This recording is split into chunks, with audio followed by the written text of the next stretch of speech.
rededication of a Masonic hall, we reenact certain ancient ceremonies. These are the ceremonies that have been handed down to us as a part of our proud heritage from the days when the operative craftsmen of the Middle Ages erected those noble structures and soaring cathedrals of Europe and the British Isles. Although the building in which we are now assembled was dedicated and constructed many years ago, we have seen fit to meet on this historic occasion to rededicate it to the high purposes of Freemasonry, and in so doing, remind ourselves of the lofty principles and ideals to which each of us pledged ourselves when we became members of this ancient and honorable fraternity. First of all, the principal architect, or another representative, will present the plumb, square, and level to the Grand Master, the familiar tools of the operative mason to the Grand Master. These are the tools which were used so skillfully when the workers constructed this building. They remind us there is a need for each master mason constantly to measure his life alongside these standards of perfection.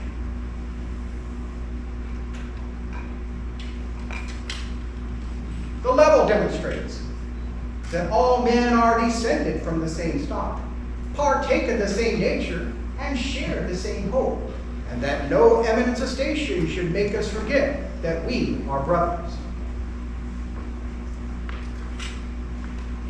The plumb admonishes us to walk uprightly in our several stations before God and man.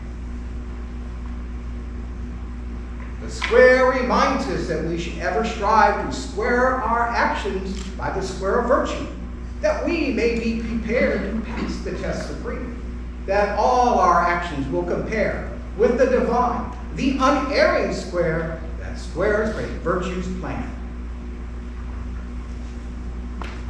Then, like our ancestors in a far-off age, following the course of the sun from east to west by way of the south, the officers of the Grand Lodge pass in solemn procession around the altar and the symbol representing the lodge that is placed before it. In so doing, we again imitate our ancient brethren who moved in procession through the cloisters, along the aisles, across the transept, and into the sanctuary to inspect the work of the craft, comparing it to the designs of the master builder on the trestle board. With the utmost solemnity and reverence, the Grand Master then rededicates the hall, using the age-old elements of corn, wine, and oil. In ancient days, the grapes of the vineyard, the olives of the grove, and the grains of the field were not only measures of wealth, but also units of trade. Thus, when the craft received their wages in corn, wine, and oil, they were being paid in coin of the realm.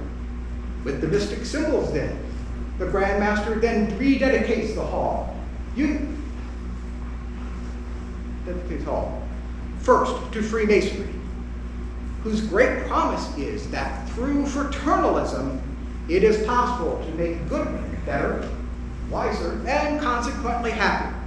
Next to virtue, for although veiled in allegory and illustrated by symbols, Freemasonry is by its very nature a course of moral instruction. And finally, to universal benevolence, for although our faith may be lost in sight and our hope ends in fruition, charity extends beyond the grave to the boundless realms of eternity. Such, brethren, ladies, and friends, is the significant meaning of the ceremonies you are about to witness. Let this moment to each of us be a moment of solemn rededication. Let each craftsman examine his life by the exacting standards of the square, the level, and the plumb, to the end that these rough ashlards represented by our lives may become perfect ashlards, and that each individual spirit may become a living stone for that spiritual building, that house not made with hands, eternal in the heavens. Thank you.